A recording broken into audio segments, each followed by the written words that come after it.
Bernardo Mira, eu sou sócio responsável pela unidade da BR Visa no Rio de Janeiro. Sou advogado e tenho 15 anos aí de experiência na área jurídico-migratória. Eu vou pedir para que, se alguém tiver alguma dúvida, mandar comentários ou sugestões ou perguntas pelo chat, ok? O tema do nosso webinar será planejamento para início de operações de embarcações estrangeiras no país. E qual a importância desse tema, gente? Os marítimos, eles concentram aí o maior número de solicitações de residência junto à coordenação de migração laboral. É um tema muito caro e sensível para o estado do Rio de Janeiro, principalmente, mas também para todo o Brasil. O Rio de Janeiro ele fica em meio à Bacia de Santos, que fica 80% do nosso petróleo offshore, e o petróleo offshore perfaz aí 80% do petróleo extraído do território nacional. Então, sem mais demoras, eu tenho o prazer aí de apresentar essas duas feras de imigração. O primeiro deles, originário do Rio de Janeiro, montou sua empresa em Houston há 20 anos para ajudar aqueles que trazem tripulantes para o Brasil, parceiro de longa data da BR Visa, meu amigo e CEO da empresa DCS Visa Solutions, Demétrio de Oliveira. Ô Bernardo, boa tarde. Boa tarde a todos aí que nos acompanham. Entrei, Renato. É um prazer aí poder participar do Vai lá, webinar. consegui pelo link. Deixa eu botar falar, abordar assuntos aí tão relevantes à imigração, nessa indústria de óleo e gás. E também queria agradecer aí o carinho, o convite da BR Visa e essa parceria aí de longo tempo. A gente que agradece você aí pela apresentação, Demetrios. Eu só vou frisar aí para o pessoal que está entrando. Gente, é um prazer ver todos aqui. Se alguém tiver qualquer comentário, dúvida ou manifestação, perguntas, por favor, vamos usar o chat, tá? É bom ver a presença de todos aqui, casa cheia. E vamos lá. O segundo, mas não menos importante, gestor aí com mais de 14 anos de experiência na área jurídico-migratória, já trabalhou basicamente com a maioria dos grandes players de óleo e gás do Rio de Janeiro, veio compor o time da BR Visa, que viu a necessidade de especializar a gestão de imigrantes marítimos, o advogado e também meu amigo Leonardo Matos. Boa tarde, Bernardo. Boa tarde a todos. É uma grande honra e alegria representar a BR Visa nesse webinário. É muito bom contar com a presença de todos vocês aqui. E a intenção hoje é compartilhar conhecimento e experiência no planejamento da chegada de embarcações no Brasil. Eu espero que seja útil e que vocês gostem. Obrigado aí, Léo.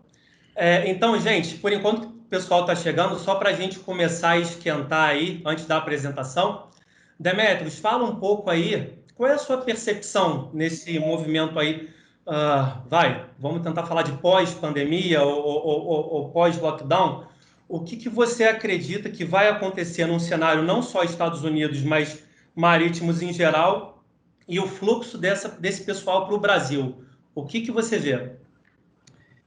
Então, Bernardo, o que a gente vê é que vai haver uma retomada nessas operações offshore e de óleo e gás, entendeu? Num período pré-Covid, já estavam acontecendo vários projetos em várias partes do mundo. A gente acompanha aqui com as empresas que a gente presta serviço, esse fluxo, essa demanda e nessas operações, e a gente acredita que isso deva continuar pós-Covid, né? A retomada desses projetos, porque existe uma coisa muito peculiar, né, nessa indústria de óleo e gás, que é justamente a necessidade presencial, desculpe, desses técnicos especializados, né? Enquanto várias outras indústrias estão tentando ver se arrumam opções virtualmente para sanar seus problemas e tudo mais, você vê que isso não funciona muito bem na indústria de óleo e gás, né? Existe a necessidade de enviar o técnico, essa mão de obra especializada a bordo, muitas vezes para fazer um atendimento emergencial, um atendimento que existem poucos profissionais disponíveis no mercado para fazer, entendeu? E você sabe que nessa indústria uma embarcação, uma unidade parada, a gente fala aí em US$ 1 milhão em perdas, né, diárias. Então, o que a gente está prevendo é que isso se torne aí, se volte com um pouco de força após a Covid, né, após a pandemia ser mais tranquilizada. Perfeito, ótimo. E Léo, para a gente aí, boas notícias, né? Saiu uma portaria nova aí flexibilizando, atendo a restrição aí a questões ingressos terrestres e a alguns aeroportos específicos. O que você pode adiantar para a gente aí dessa portaria? Então, Bernardo, uma grata surpresa ontem à noite saiu a portaria, né? E já era prevista, porque a portaria 340 expiraria ontem. Então, na verdade, o que essa portaria trouxe era uma tendência que já vinha sendo apresentada de maior flexibilização com o tempo. Então, a 340 já havia aberto algumas possibilidades de ingresso ao país, que antes não era previsto lá no início da pandemia, e foi ampliada pela portaria número 1, e como você falou, ao contrário da portaria 340, que pontuava os aeroportos que poderiam haver ingresso de imigrante, agora a pontuação da portaria 1 é dos que não podem, são apenas 5 aeroportos que não podem receber imigrantes, né? Que são do Mato Grosso do Sul, da Paraíba, Rondônia, Rio Grande do Sul e Tocantins. Fora isso, o imigrante contendo uma situação migratória regular entra em qualquer outro aeroporto que receba voo internacional. Perfeito, tá ótimo. Então, gente, agora que pelo menos a maioria já entrou, eu vou passar algumas instruções do nosso webinar para, posteriormente, a gente começar a apresentação. Tá? Primeiro, caso tenham dúvidas durante a apresentação, qualquer comentário, qualquer sugestão, registrem pelo chat, ok? O evento terá duração de 1 hora, sendo que os últimos 10 minutos são reservados para perguntas e respostas. Utilize fone de ouvido para melhor qualidade de áudio. Caso sua internet esteja instável, mantenha sua câmera desligada para uma melhor conexão. Todos devem manter seus microfones em silêncio. E essa apresentação está sendo gravada e será posteriormente disponibilizada pelos consultores da BR Visa. E sejam todos bem-vindos. Então, vamos lá. Só para falar um pouco da nossa programação. Primeiro, a gente vai começar descrevendo o plano de deslocamento do marítimo, ok? Como a questão vai sair aí do escritório até a chegada do marítimo na execução do seu serviço. Um overview do processo migratório. Falar um pouco também do Siemens Book, da preparação da documentação para autorização de trabalho, para aplicação do visto em repartição consular brasileira, o ingresso do migrante no Brasil, o registro, término das operações e as penalidades que são aplicáveis para aqueles que não cumprirem a legislação nacional. Então, vamos lá, vamos começar. Demétrios, o que você pode falar do plano de deslocamento do marítimo? O que a gente vai pensar, o que precisa ser visto, o que precisa ser trabalhado, antevisto, desde a decisão do embarque até a chegada da embarcação no Brasil?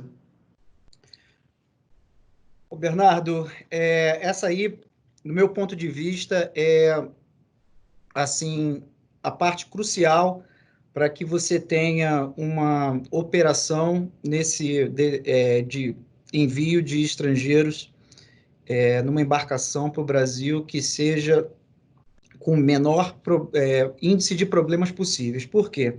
Porque é nessa avaliação inicial, é nesse planejamento que a gente consegue identificar coisas chaves para esse processo, né? Por exemplo, a gente tem que saber todas as informações a respeito dessa embarcação, a sua nacionalidade, bandeira, quem são os técnicos que vão embarcar, a cidadania, da onde é a procedência deles, quando que essa embarcação vai chegar no Brasil, para a gente poder fazer todo um acompanhamento e um planejamento em volta disso, com relação onde será coletado visto, para quando isso é necessário, entendeu? Quais são as prioridades, os crew changes, quando elas vão acontecer, entendeu? Para a gente começar a lidar e fazer esse plano na repartição consular, que de repente será melhor para que a gente consiga atender a essa chegada, né? O prazo dessa chegada. E discutir com o cliente aqui no exterior, por isso que é importante a sua assistência no exterior aqui com o cliente, para poder discutir exatamente, entendeu, os documentos necessários, já dá uma verificada se vai precisar de fazer algum tipo de apostilamento, de tradução de documentos, criminal records, entendeu? Coordenar envio de documentação para lá e para cá. Às vezes os estrangeiros estão em outros países e tem que enviar documento de países diferentes para fazer esse tipo de coisa. Então, esse é o diferencial de quando você tem um apoio no exterior.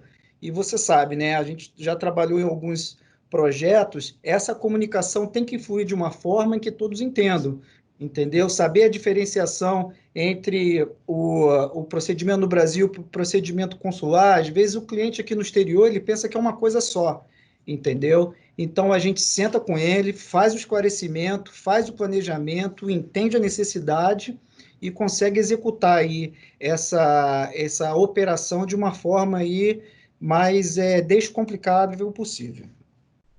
Perfeito. Lembrando, né, que a gente está falando de navios de bandeira estrangeira e caso fosse brasileira, a gente teria que ter ia determinar um novo rumo aí no nosso webinar. E Léo, e na sua experiência, o que você pode falar que é crucial para um bom planejamento? Então, Bernardo, a palavra é essa, exatamente, é planejamento. E, em paralelo ao que o Demetrios falou, tem que haver uma atuação conjunta entre a empresa no exterior, a empresa no Brasil, que vai ser a requerente do processo, né? O prestador no exterior para auxiliar na notarização de documentos, na aplicação de visto, seja por procuração ou não, e também aqui, junto com o RH das empresas. Por quê? O melhor do mundo seria que todos chegassem com visto temporário emitido. Mas a gente sabe que não é possível por diversos motivos, né? Às vezes acontece, mas não é a regra. Quem trabalha com movimentação de tripulante deve saber que poucos são os prazos que são cumpridos quando se fala de deslocamento de embarcação, né, de um porto de origem para iniciar um projeto em outro país. As datas mudam constantemente e isso vai impactar diretamente na crew change. Por exemplo, se a gente estava considerando que determinada turma fosse vir navegando e teria os seus vistos aplicados no consulado por procurador, muitas vezes acontece de alterar. Quem viria navegando vem por terra, vem de avião, e quem, em tese, deveria aplicar seu visto no país de residência vem a bordo. Então, isso acaba comprometendo o planejamento. Então, a anamnese da tripulação, da situação da tripulação para ingressar no Brasil, ela é muito importante, verificando o quê? A carteira de marítimo, né, se atende aos requisitos da convenção da OIT aceita do Brasil, que é 185, os documentos, se ele possui os documentos necessários para aplicação de visto, que são certidão de nascimento e os criminal records, como o Demetrios falou, dentre outras situações. Perfeito. E seguindo aí, vamos lá, aí vai ser com você, Leonardo. Um overview do processo migratório no Brasil. Onde ele começa, onde ele termina, o que você pode falar da gente desse caminho, né, dessa jornada do tripulante, desde a decisão aí de trazer ele para o Brasil até a sua chegada e documentação correlata. Não, perfeito. Esse slide é até importante para colocar todo mundo na mesma página. Né? Todo mundo que trabalha diariamente com o processo migratório, tem participantes aqui que somente demandam, né, para consultoria, tem alguma noção, mas é importante que a gente realmente dê esse overview. Existem duas modalidades de autorização de residência, né, que é autorização de residência prévia e autorização de residência. A primeira, a autorização de residência prévia, ela é aplicada quando o estrangeiro está fora do país e demanda a necessidade de ter um visto estampado no passaporte para ingressar no Brasil. A documentação para esse tipo de processo é mais simples do que a autorização de residência e basta um formulário de dados completo do estrangeiro, uma página de identificação do passaporte e a documentação da empresa, que nós vamos falar mais para frente. E o registro na Polícia Federal do visto, ele pode ocorrer em até 90 dias. Já a autorização de residência é para o tripulante que encontra-se admitido no Brasil, né? Pode estar aqui como visitante, como marítimo, tendo entrado portando carteira de marítimo. É necessário a apresentação de documentações como os antecedentes penais e a certidão de nascimento apostilados, ou, se não for um país membro da Convenção de Haia, que seja legalizado pelo Consulado do Brasil no país onde foi emitido. O simples protocolo desse processo no Migrante Web, junto à Coordenação Geral de Imigração Laboral, mantém o tripulante em situação regular no país, ou seja, ele já pode embarcar, fazer a atividade dele a bordo. É importante frisar a portaria 1001 de 2018 do MRE, porque muitas vezes acontece o processo estar em trâmite ainda e o imigrante ter que sair do país e, ao retornar, não tem um documento robusto para apresentar lá no país de embarque. Então, essa portaria que eu citei, ela prevê a aplicação de visto de visita para portadores de protocolo, justamente para não haver esse embaraço para embarcar no país de origem. No Brasil, basta apresentar o protocolo, que vai estar apto a entrar, e o registro dessa residência tem que ser feito em até 30 dias a contar da publicação em Diário Oficial. Vamos falar agora do registro da residência, né? Já mencionamos os prazos. Ele é um processo administrativo junto à Polícia Federal para fixação do prazo do tripulante e para obtenção da carteira do Registro Nacional Migratório, né? O protocolo do registro geralmente tem validade de 180 dias, as carteiras passaram a ficar disponíveis mais rapidamente. Até uma novidade que saiu essa semana, é necessário agora agendar para retirar a carteira na Polícia Federal. Não sei se em todos os postos da polícia, mas aqui no Rio, por exemplo, em São Paulo, é necessário. E para marítimo não existe uma fixação quanto à circunscrição para realizar esse registro. No passado havia muitos problemas, por exemplo, um tripulante que estava em Macaé não conseguia registrar no galeão, sob a alegação de que não estava sob a circunscrição. Agora, isso não existe mais. O profissional portador de um visto temporário, com base na Resolução Normativa 6, pode registrar em qualquer posto da Polícia Federal que realize esse tipo de serviço. E, por fim, a renovação da residência, que deve ser iniciado antes do vencimento do prazo de residência atual do tripulante, né? Assim como a autorização de residência, o protocolo assegura a condição migratória regular. Também é importante observar o disposto na portaria 1001, como eu disse, para portadores de protocolo, né, que não possuam um documento válido mais para ingressar no país, para evitar problema no país de origem, obter um visto de visita, caso não seja de um país por qual o Brasil dispensa, e o registro da residência ele pode ocorrer em até 30 dias. E é isso. Perfeito. E aí eu vou aproveitar então, esse gancho. Bernardo, eu queria fazer só um comentário. No slide anterior, o Leonardo ele fez uma menção a respeito de problemas no crew change e esse tipo de coisa. E, pô, na indústria, isso aí é uma coisa que acontece frequentemente, né? Então, eu queria aproveitar e fazer uma pergunta para ele com relação a isso. Vamos supor, aqui a gente pega os vistos, né, com a aprovação da residência prévia, consulado, tudo certo, vai para o Brasil.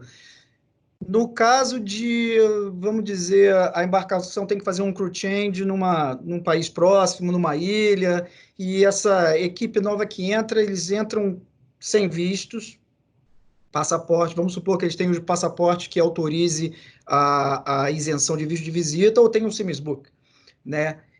Então, esses seriam os candidatos para essa autorização de residência aplicável no Brasil, certo? Exatamente. Isso aí é dado entrada logo de início, na chegada, e como é que é feito? A partir do momento que os tripulantes eles são admitidos no Brasil, é possível já ingressar com o processo. Não é possível ingressar se ele não fosse admitido. Por exemplo, fosse um cidadão de um país para o qual o Brasil exige visto de visita, né? E esse cidadão teria também um Siemens Book que não é aceito pelo Brasil, ou seja, ele vai ser inadmitido e ele vai ter que deixar o país, né? E a empresa ainda vai receber uma multa. Mas para todos aqueles que são admitidos, é possível entrar com o processo de autorização de residência. Inclusive, é a orientação da Coordenação Geral de Imigração Laboral e da Polícia Federal, até porque em muitos momentos, quem chegava com a carteira de marítimo no Brasil ficava por um tempo enquanto o procurador ia a um país estratégico aplicar o visto.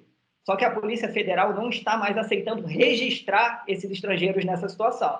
Ou seja, a aplicação do visto ela pode ocorrer, mas o estrangeiro vai ter que deixar o país na mesma condição que ele entrou, né? E quando ele retornar ao país que ele vai ativar esse visto temporário dele. Aí sim vai ativar a necessidade de registrar o visto.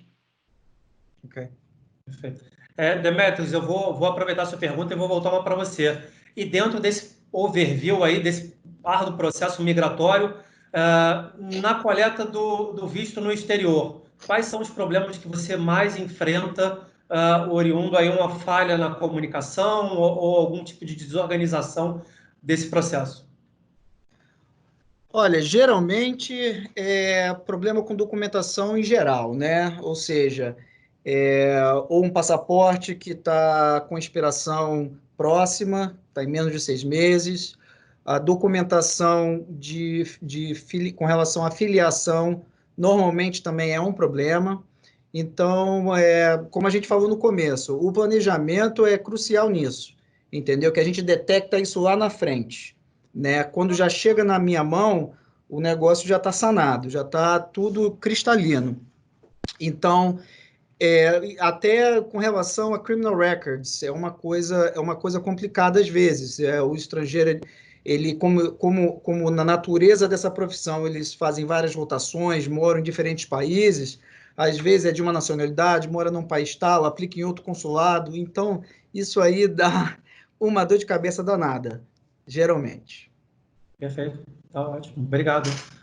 E seguindo, vamos falar um pouco da questão da carteira de marítimo, né, do Siemens Book, e aí eu vou contar com o seu expertise internacional, Demetrios. Fala um pouco aí, não só a questão do ponto de vista nos Estados Unidos, mas dos países que você conhece, o que é o Siemens Book, para que ele serve, quem pode tirar o Siemens Book, eu posso tirar o Léo, o que você pode falar aí da carteira de marítimo? Bom, se você pedir para mim, você pode tirar com certeza, não tem problema.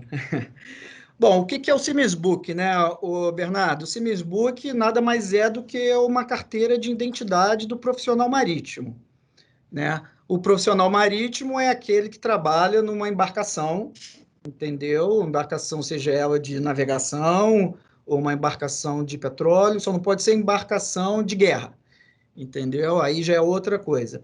Mas essa carteira de marítimo é uma carteira de identificação. Nela, o marítimo tem a função dele e as certificações deles, as credenciais dele, que são necessárias para ele desenvolver o trabalho dele, né? Então, na área de navegação normal, fluvial, onde a gente tem o marinheiro, o capitão, o chefe de máquinas e tudo mais, são necessários alguns tipos de certificação para eles exercer essas funções. No caso da indústria do petróleo, a função mais utilizada, mais comum, é do técnico marítimo, né? Aí também necessita aí de documentação específica, que normalmente é uma documentação mais básica, né? Para poder tirar essa carteira. Inclusive, eu tenho aqui, só para mostrar, uma carteira marítima do país Panamá, e como você pode ver, ela é igual a um passaporte, entendeu? Com as descrições das informações da pessoa, e ela tem a parte aqui no meio onde que eles conseguem colocar todas as informações de experiência, onde que a pessoa embarcou e tudo mais, né? Muitos países da África, alguns países da África e alguns países da Europa, eles já adotam a utilização da carteira marítima para o profissional na indústria do óleo e gás, né? Nessa carteira, como eu disse inicialmente, é que tem aí as informações que ele é um profissional apto e tem os treinamentos para estar embarcado. No México, por exemplo, você não embarca em plataforma ou em navio se não tiver o Siemens Book, entendeu? Então, inclusive, a gente faz bastante Siemens Book para o México. É um país número 1 atualmente devido a esse requisito, né? E no Brasil, a gente tem que fazer de acordo com a convenção aí, da 185, né, da Organização Internacional do Trabalho, para ser aceito aí no Brasil. Perfeito. E aí, vou passar para você. Desculpa. Não, só para completar, desculpa, você perguntou se você pode tirar, né? Você pode tirar, se você preencher os requisitos, você pode, entendeu? Retirar. É claro que alguns requisitos são muito específicos para quem trabalha na indústria, né? Você precisa de um treinamento de segurança em alto mar, você precisa aí de um certificado médico de acordo com a STCW, que é uma convenção que regulamenta como esses documentos têm que ser emitidos para o marítimo, entendeu? Além de foto e formulário e passaporte, esse tipo de coisa. Mas para responder aí a sua pergunta, a gente pode pegar um para você se você quiser, só me passa um e-mail. Beleza.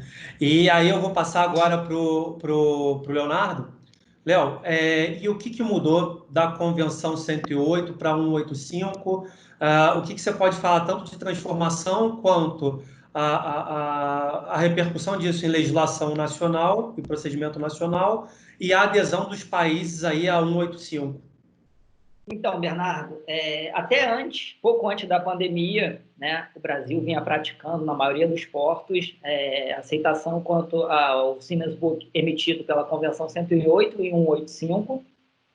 E, em meio à pandemia, né, nos webinários promovidos por ABM, por instituições, as autoridades se manifestaram no sentido de que, a partir daquele momento, somente seriam aceitos os Siemens Book com base na Convenção 185 da OIT.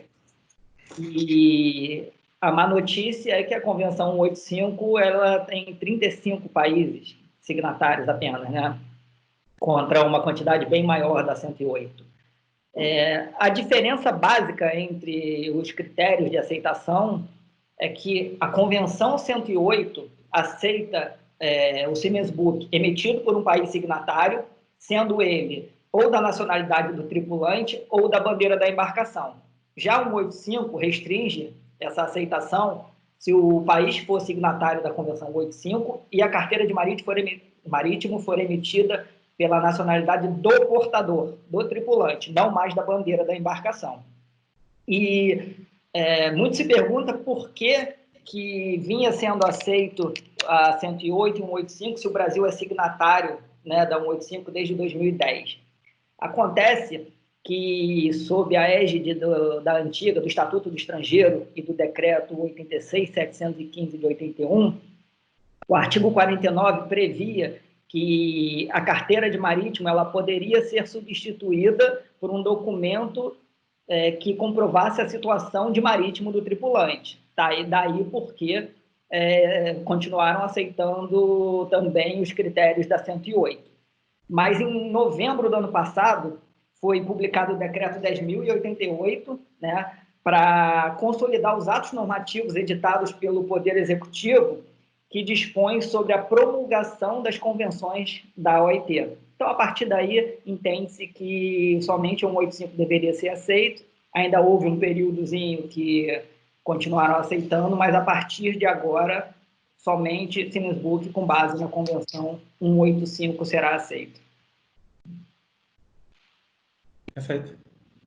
Ô, Leonardo, a propósito, você aí levantou uma questão interessante com relação aos países signatários, entendeu? A 185 só tem 30 alguns países, 32, 35, não sei. E o 08 deve ter, eu acho que o quê? Mais do que o dobro? Mais ou menos isso, né? Qual é o motivo dessa mudança? Porque né, você tendo uma convenção em que tem mais países signatários, você aumenta aí o fluxo de aceitação, né, e de entrada, já que o Brasil está flexibilizando cada vez mais isso, né, a entrada de estrangeiros. Uhum. Então, existe uma justificativa, assim, que possa explicar por que você vai ser signatário de uma convenção em que tem menos países?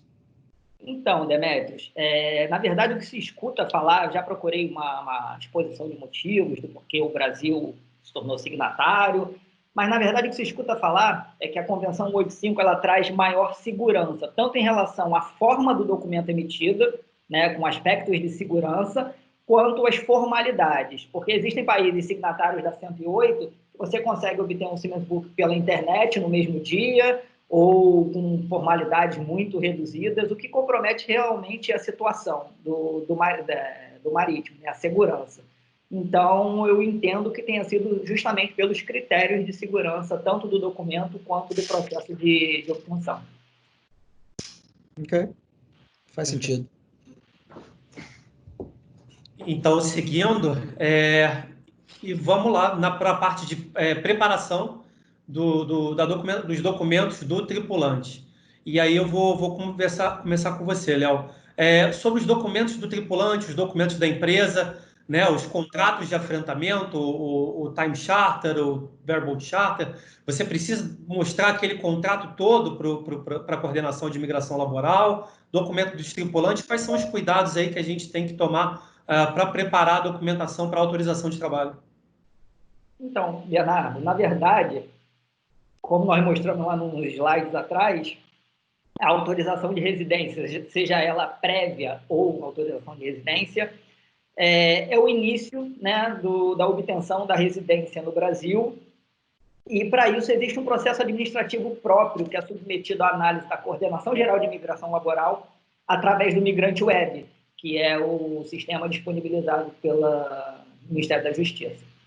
E como você perguntou a questão do contrato de afretamento e suas diversas modalidades, você há de convir que existem contratos, né, dependendo das empresas e do que se trata, do objeto, que são muito grandes e até com partes sigilosas. Na verdade, não é necessário apresentar tudo isso no processo de autorização de residência. Basta que sejam apresentados o contrato, a página onde contenham as partes contratantes, né, o objeto daquele contrato, que seria afretamento, prestação de serviços e outras modalidades, o prazo do contrato, por quanto tempo aquele contrato é válido, e a página que contém as assinaturas, tanto pela empresa estrangeira quanto a empresa brasileira. Outros documentos para começar esse processo também são os documentos de constituição da empresa brasileira, que vai ser requerente. Sempre tem que haver uma empresa brasileira requerente no processo de autorização de residência, né? Então, o contrato social, atos constitutivos e a procuração concedendo poderes se for utilizar uma consultoria, né? Então, a empresa requerente vai conceder poderes, vai conferir poderes aos representantes dessa consultoria para que possa atuar no processo. E tem os documentos dos tripulantes, né? Nós chegamos a mencionar também no overview do processo, geralmente um formulário de dados com informações relacionadas à experiência, informações pessoais, a página de identificação do passaporte, que é a página onde fica a foto e nome, data de nascimento, número do passaporte, e para autorização de residência no Brasil, um documento oficial em que conste a filiação, né, do aplicante, do estrangeiro requerente, e a certidão de antecedentes penais obtidos também no país de residência, e esses documentos emitidos no exterior têm que ser legalizados antes de ser utilizados no Brasil. Perfeito. E qual a atenção aí, Demetrios, nesse momento aí de documento de filiação, a página de identificação, antecedente? O que você pode falar da sua experiência aí que também pode trazer um determinado problema nessa hora? Ô, Bernardo, a parte de consular em si já é uma parte aí que normalmente atrasa esse processo de visto, né?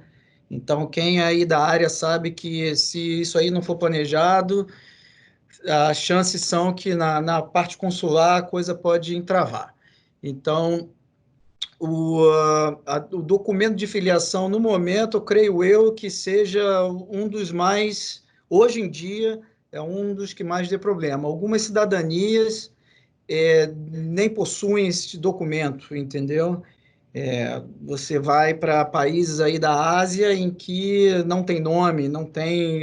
às vezes o documento de filiação é só um pedaço de papel dizendo que a pessoa nasceu, vamos dizer assim, entendeu? Então isso aí, por muitas vezes, pode trazer complicações, entendeu? E deixa muito a critério da autoridade consular ou da gente tentar arrumar aí outras opções de aceitação.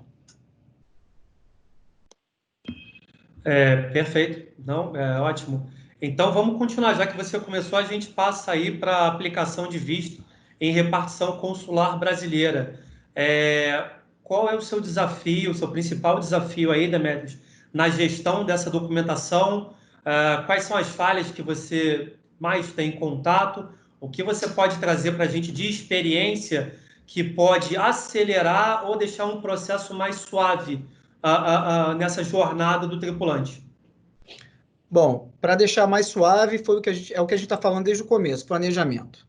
Entendeu? A gente precisa identificar o documento de viagem do estrangeiro, se tem página, se não tem, para colocar visto, para carimbo de entrada, se está válido por mais de 6 meses, se o Visa Application Form está preenchido de forma correta, se, mais uma vez, se o documento de filiação está batendo, entendeu? Ou, no caso de estrangeiros que já tenham tido registro anterior, visto anterior e registro anterior, é importante a gente saber qual é o nome que está no registro, se ele tem uma identidade, para a gente poder, de repente, utilizar essa identidade, esse protocolo anterior, como documento de comprovação de filiação, que você sabe, se ele chega aí e dá uma discrepância, você vai ter um problema danado, não vai conseguir registrar aí o estrangeiro até esse problema ser sanado, né? E o que vai precisar de antecedentes criminais? FBI, Local Criminal Records.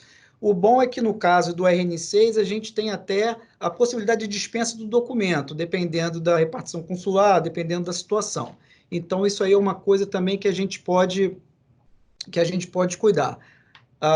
Precisa de legalizar documento, como o Leonardo falou, legalizar o apostilar, notarização, esse tipo de coisa. Isso tudo aí são materiais que a gente coleta no começo, a gente verifica, a gente faz um acompanhamento diretamente ou com o profissional de RH, ou do travel, ou até mesmo o estrangeiro em si, para poder organizar, coordenar aí a coleta desses documentos e tirar o visto o mais rápido possível. A gente estando com a documentação cristalina em termos de consulado de Houston, a gente consegue a emissão de visto de forma bem rápida. Alguns países aí ainda, que não é o caso aqui muito dos Estados Unidos, mas alguns outros países ainda requerem aí uma procuração, o Leonardo, se não me engano, já comentou sobre isso, uma procuração do agente para poder fazer coleta de visto, entendeu? Então, isso aí também é um documento que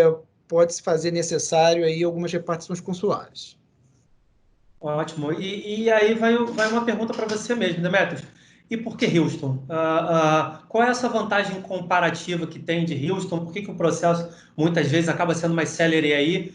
O que você pode falar para a gente dessa sua vivência com vários consulados, da sua vivência internacional? Por que Houston? Houston é a capital do petróleo aqui nos Estados Unidos, né? Então, as gigantes mundiais do petróleo estão aqui, têm sedes aqui ou representações aqui, né? Como você sabe, o petróleo é muito importante, tanto para Houston, para o Texas em si, quanto para o Brasil, né? O revenue, a operação petroleira aí no Brasil gera muito dinheiro e o consulado entende essa necessidade, ele entende essa importância, está acostumado já, ao longo de todos esses anos, a fazer o processamento de vistos de RN6, de marítimo, entendeu? compreende a necessidade da indústria com relação a eventuais emergências, sabe muito bem dos critérios de análise, de tudo mais, entendeu? Então, é um consulado que está muito preparado, tem muita experiência para esse tipo de análise. Só para fazer um comparativo, se você for pegar o mesmo tipo de vídeo, de repente, em outros consulados que não tem muito movimento de marítimo, como Chicago, Califórnia, você vai perceber que eles não entendem muito, entendeu? Pode haver algum problema, algum atraso, ou até mesmo requerer algum documento que nem necessite para esse tipo de caso. Então, o consulado participa da Feira de Petróleo, que tem aqui todo ano em maio, a OTC, a maior feira de tecnologia na área, entendeu? Tem lá o seu stand. Então, compreende muito as necessidades da indústria.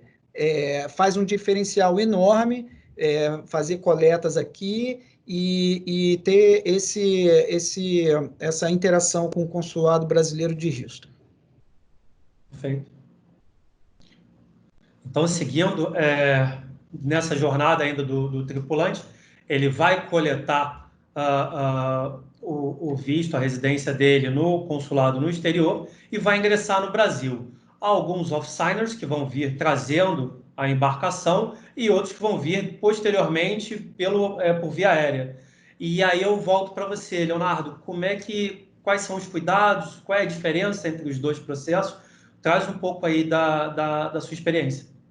Então, Bernardo, todo aquele planejamento de início é para que nesse momento de ingresso no Brasil, né, ocorra tudo da melhor forma possível, né, evitando penalidades para a empresa e atrasos nas operações.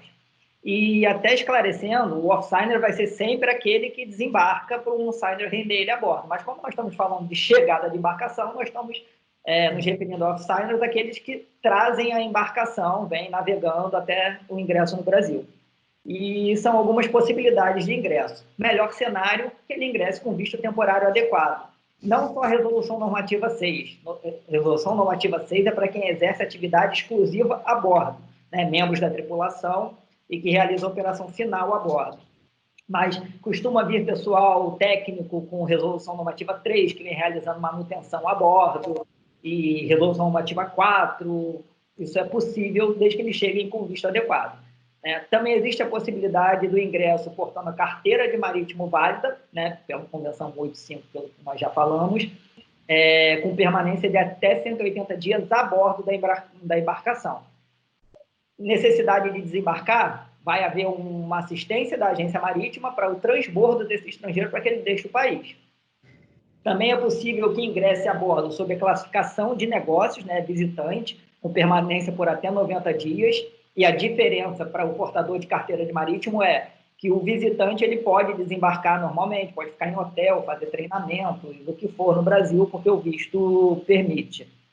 O portador de registro válido, né, e o portador de protocolo de renovação de residência válido, sendo que esses últimos dois itens, se o processo tiver sido solicitado pela mesma empresa pelo qual o estrangeiro está retornando.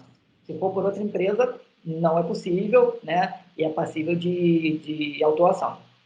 E os on-signers são os que vão chegar por avião para render a tripulação que está chegando a bordo. Então, eles precisam ter um visto adequado, Resolução Normativa 6, Resolução Normativa 3, de acordo com a atividade que vai prestar. Ele também pode ingressar sobre a classificação de negócios, visita também que permanece em 90 dias, como nós mencionamos acima, e portador de registro válido e portador de protocolo de renovação de residência, também observando se foram demandados pela empresa pela qual ele está retornando. Perfeito, perfeito. Então, eles ingressam e a gente parte para a parte de registro de residência. E aí eu continuo com você, Leonardo, dentro dessa questão aí do registro, como é que funciona esse registro? Como é que a gente faz o registro de forma mais também suave, né? Levando em conta todo o trabalho que tem que ser feito nas autoridades aí de Polícia Federal, nas unidades.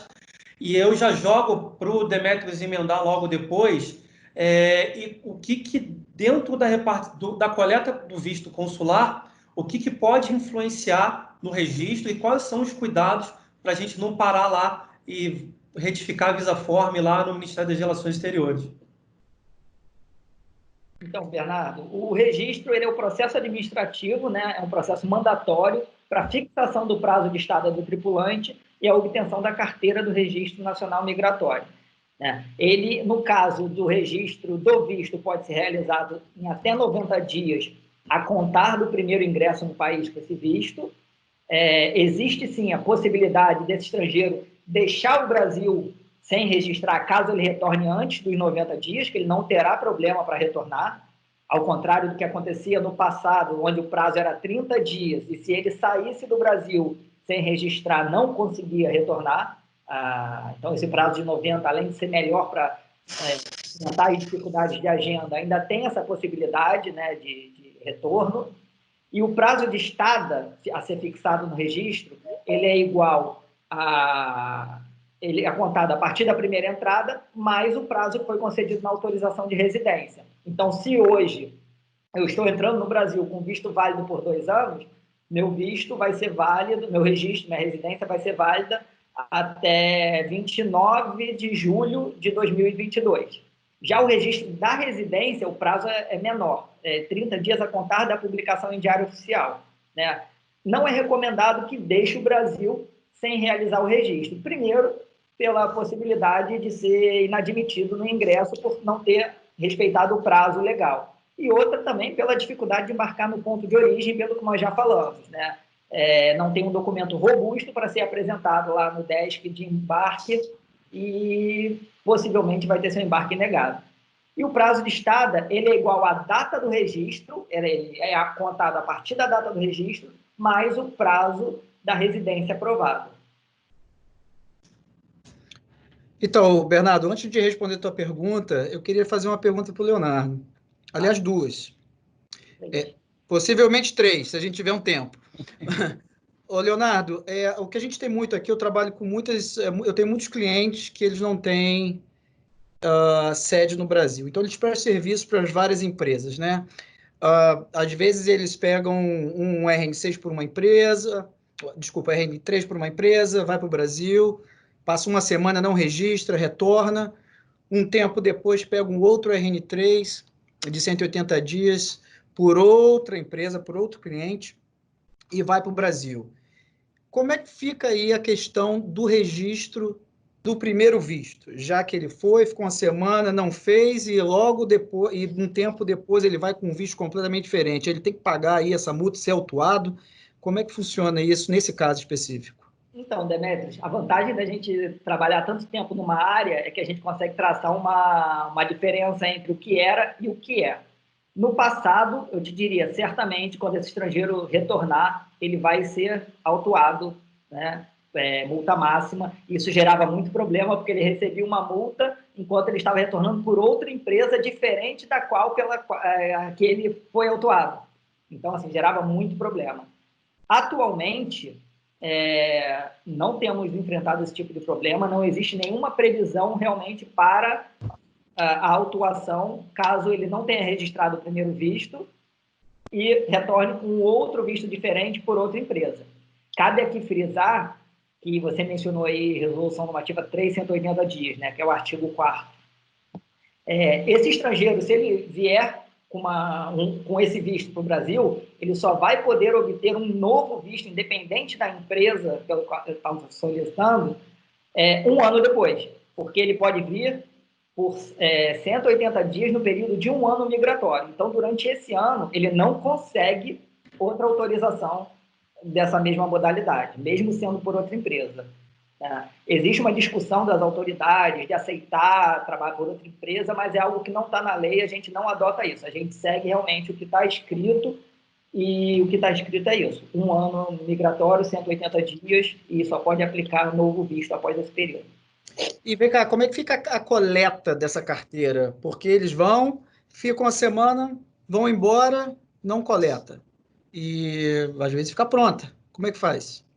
Olha, se ele for adotar esse mesmo critério, fiquei uma semana, volto para outra empresa, a carteira para ele não faria sentido, né? Se ele não vai retornar mais ao Brasil. mas caso sejam pessoas que passem muito tempo fora do Brasil, ainda mais agora que as carteiras estão ficando prontas mais rápido, existe a possibilidade de coleta por procuração, tá? E o advogado, na verdade, ele tem a prerrogativa de coletar, se ele estiver na procuração, sem reconhecimento de firma.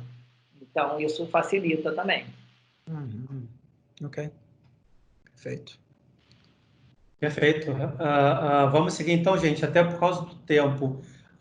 E término das operações. Vamos lá, então, Léo. Temos dois cenários aí. Um que a embarcação ela fica sem contrato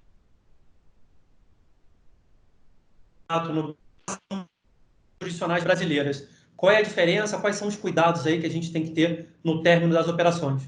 Então, Bernardo, a gente tem que pensar que, nesse momento, a gente está vivendo o contrário do que a gente fez para trazer a embarcação. A gente está trabalhando para uma embarcação deixar o Brasil rumo a outro país, né? Então, existe todo um planejamento antecipado em relação à documentação que vai ser necessária para o ingresso dos tripulantes nesse outro país, para poder auxiliar no visto. E, diante desses dois cenários, a embarcação que vai ficar sem contrato no Brasil, mas que permanece aqui, seja em estaleiro ou aguardando um novo contrato, a gente tem que considerar que, por não haver um contrato válido, não faz sentido ter alguém a bordo portando um visto, né, uma autorização de residência, um visto pela RN6. Então, o que é feito nesse sentido? A tripulação ela pode ingressar no país com carteira de marítimo, né, mediante transbordo, com assistência da agência marítima, entrando e saindo direto da embarcação. Tá? Ou na condição de visitante também pode, aí sim, não precisa deixar o Brasil direto, como a gente mencionou lá. A questão do visitante, ele pode desembarcar, ficar em hotel e embarcar embora quando for necessário. Já a embarcação que vai sair do país, o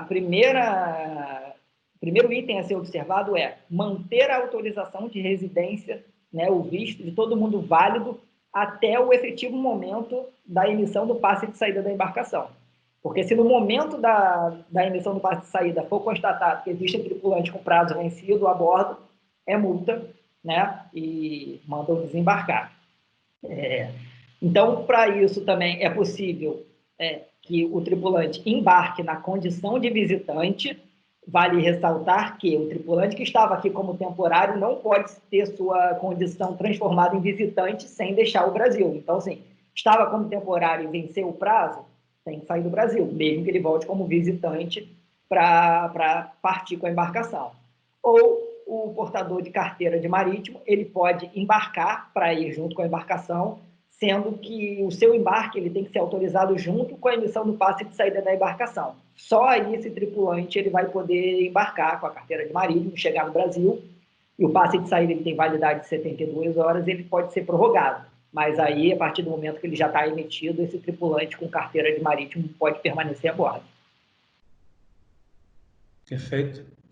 Então, aí para o nosso último ponto, antes das perguntas, primeiro para o Léo, depois para o Demetrios.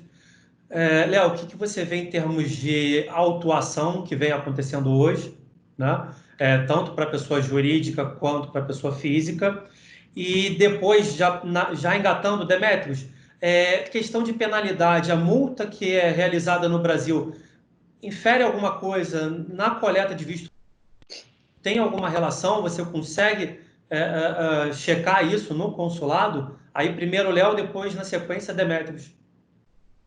Então, Bernardo, começando aqui pelos parâmetros da multa, né? A pessoa jurídica, multa mínima de R$ 1.000 por infração e a máxima de 1 milhão, sendo que essa máxima pode ser multiplicada por 5 em caso de reincidências no mesmo ano. Os critérios para fixação da multa, porque há de convir que de 1.000 a 1 milhão é algo bem distante. Então, os critérios de fixação são a gravidade da penalidade, o porte da empresa, né, e a recorrência dessa empresa em cometer penalidades. Então, isso vai ser avaliado, né, na hora da autuação, e uma empresa que realmente costuma descumprir a lei, ela pode ser autuada em 1 milhão aí. Então, isso realmente se tornou um ponto de muita atenção para essas empresas. Mas os pontos, na verdade, o item que pode impactar na operação da empresa, né, é o que prevê transportar para o país pessoa que esteja sem documentação migratória regular. É para isso que existe todo o planejamento.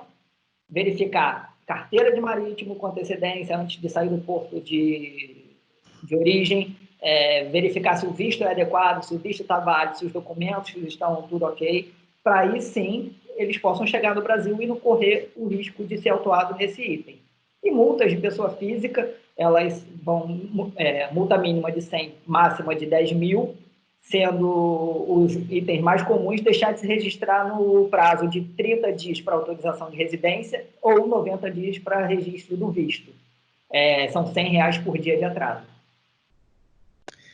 Bernardo, respondendo aí a sua questão, o consulado tem sim como ver, né? Se há alguma pendência aí com relação ao estrangeiro. O sistema hoje em dia é bem integrado, então eles têm como puxar lá os vistos emitidos, mesmo se for aqui ou não, bem como se tem alguma multa, alguma autuação, alguma pendência com relação a isso do estrangeiro. E contanto que a gente consiga demonstrar a eles que está sendo resolvido, porque muitas vezes demora a entrar no sistema, ou está em análise, ou está em disputa, seja lá o que for. Então, se a gente conseguir documentalmente mostrar para eles, olha, está sendo resolvido, já foi pago, não entrou no sistema ainda, está demorando e tudo mais, o visto pode ser emitido sem muitos problemas, entendeu? Contanto que a gente tenha aí a comprovação do que está sendo feito com relação a essa multa ou a essa pendência, seja ela qual for. Perfeito, tá ótimo. Agora a gente vai para as perguntas, né? Temos duas perguntas aqui já. Uma da Mariana Costa, endereçada para o Léo. Leonardo, no caso de darmos entrada no processo de residência com um estrangeiro aqui no Brasil, estando admitido, ele poderá trabalhar normalmente enquanto o processo não é aprovado? Oi, Mariana, obrigado pela pergunta. Então, a gente falando de resolução normativa 6, tripulante, é possível sim, a partir do momento que protocolou, ele pode trabalhar normalmente a bordo da embarcação até a decisão final. Se a decisão final for um indeferimento, e inclusive depois do recurso, ou ingressa com outro pedido, dessa vez sanando o que não foi aprovado no anterior, caso ele atenda aos requisitos, ou ele vai precisar deixar o país. Em outras resoluções, resolução normativa 2, que aceita o processo de autorização de residência, por exemplo, que a autorização, a RN2, é o visto para quem vai trabalhar com contrato local. Aí não é possível trabalhar, é necessário esperar a aprovação, né, a formalização dos documentos, CPF, para poder iniciar as atividades. Perfeito. E uma pergunta do Humberto Quiroga. Leonardo, boa tarde, também para o Léo. Agora, com a volta da tramitação dos processos de visto, mesmo meio em pandemia, como estão os prazos para emissão? Aprovação, coleta e registro. Fala, Humberto, tudo bem, meu amigo? Então, os prazos para análise do processo, eles não estão demorados, né? Eu até acredito que agora, com uma maior flexibilização, mais empresas vão começar a demandar e pode sim haver um aumento no prazo de análise, mas vamos dizer aí que não chega a estar levando 15 dias, até menos. Vamos botar aí 10 dias, pelo que eu tenho reparado, a aprovação do processo. Polícia Federal está retornando com a agenda, mas ainda não no mesmo volume que tinha anteriormente. E aplicação de visto, o Demetrios pode falar melhor sobre isso, como é que está os prazos para emissão de visto. Bom, se tratando de Estados Unidos, né, depende da repartição consular. Alguns consulados continuam fechados, entendeu? Não estão emitindo vistos, e outros estão funcionando ou de forma assim, bem limitada, entendeu? Ou somente aceitando os pedidos por correio.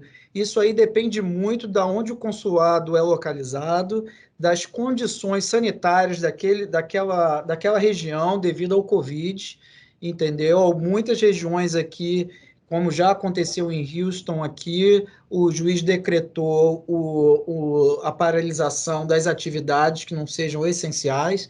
Então, os procedimentos, os prazos estão de acordo com essa repartição consular. O que eu posso dizer, Humberto, é que aqui em Houston a gente continua fazendo coleta, entendeu? Geralmente pode demorar aí de 1 até mesmo uns 4 dias, dependendo das condições, entendeu? E do agendamento, mas está funcionando, entendeu? Depende de onde você vai mandar esse visto aí para ser coletado. Perfeito. Pessoal, chegamos exatamente aí a 1 hora de evento, às 17 horas. Existe tempo para mais alguma pergunta? Alguém quer perguntar mais alguma coisa?